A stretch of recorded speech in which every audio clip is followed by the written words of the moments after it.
You know that there are hundreds of thousands of children who still do not know anything about themselves. They don't know what their nationality is.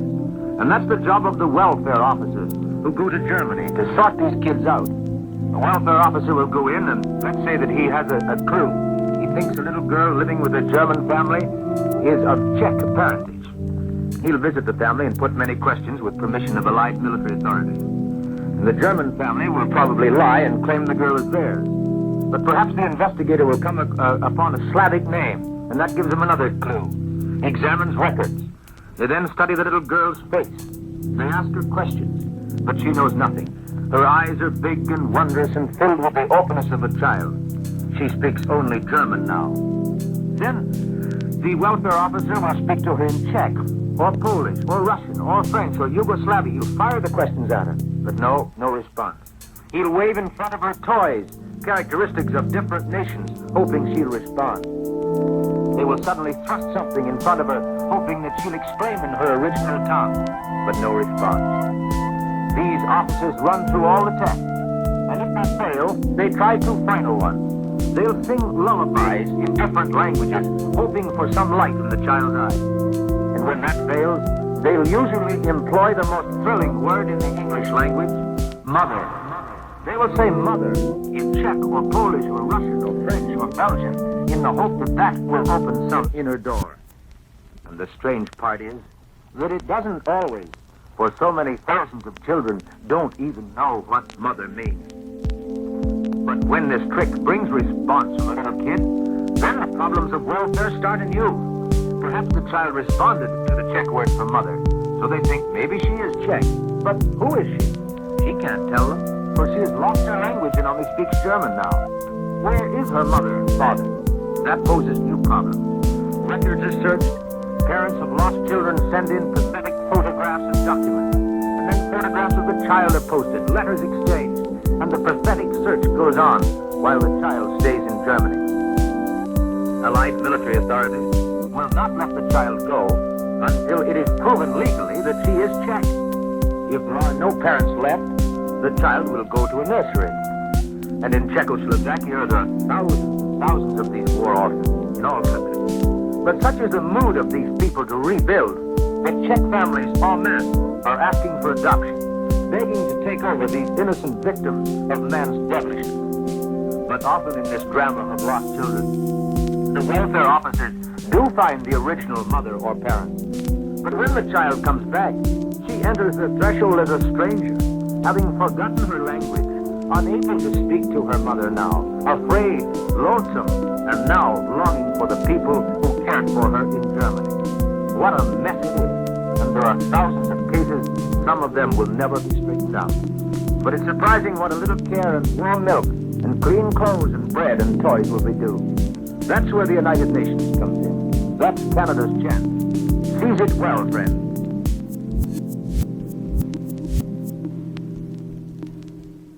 Between the dark and the daylight, the children whose voices you will hear are real. Your report on the children begins in Italy, in Rome, where the children sing.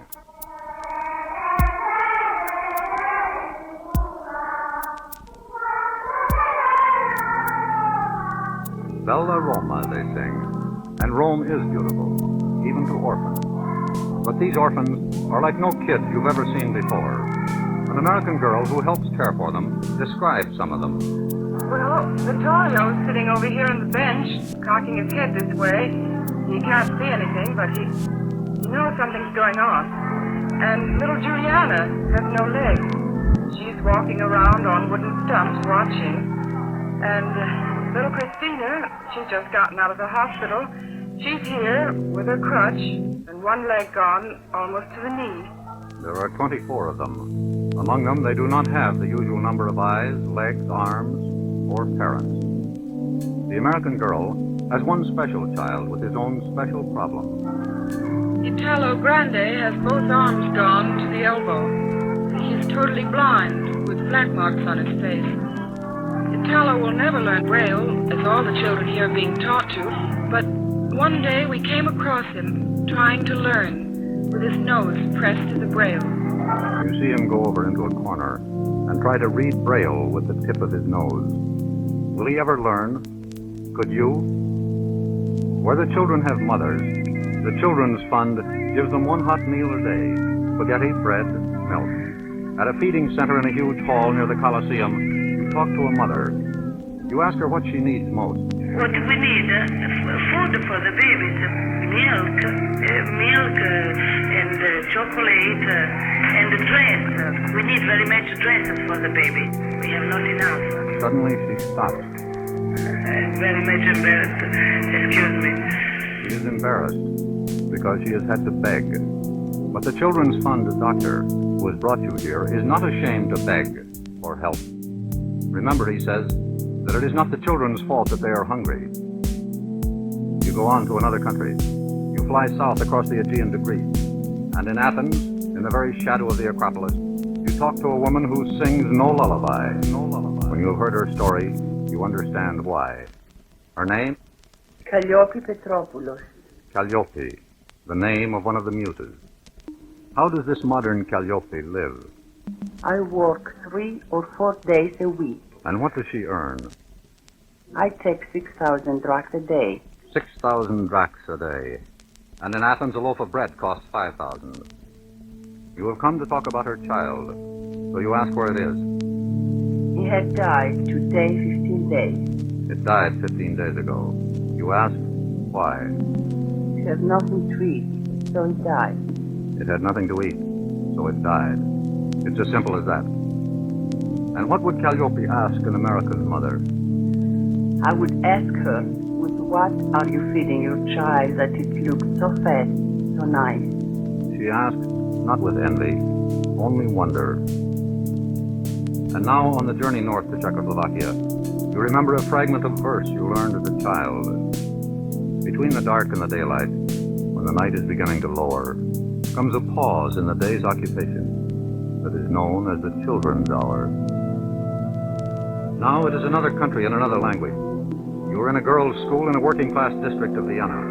There are 34 girls in this class. 24 have no fathers.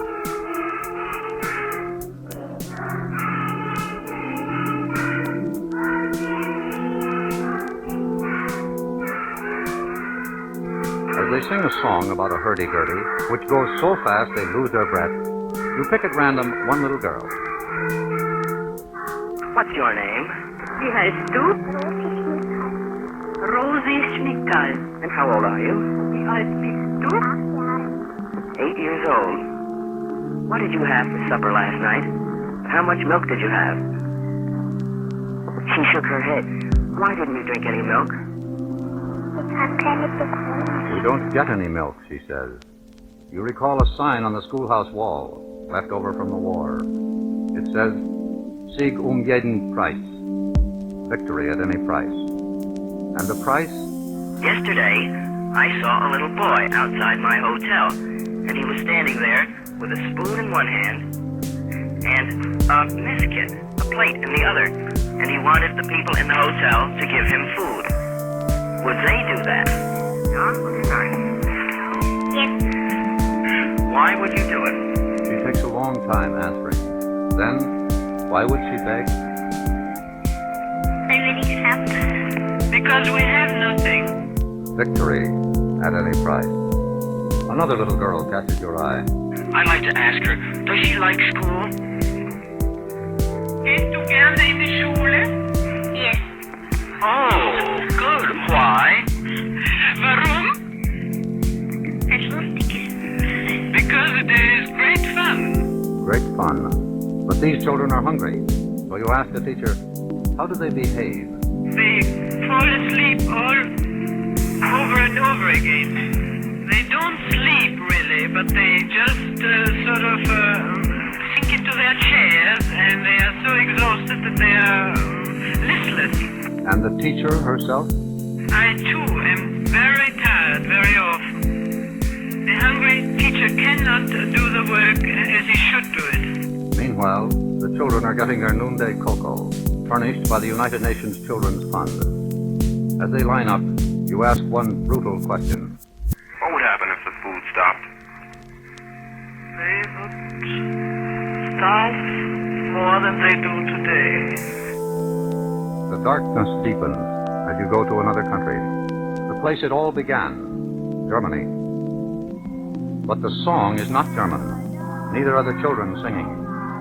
They are some of those the Nazis stole, and whom the International Refugee Organization of the United Nations has found, fed, and sheltered. Children from everywhere.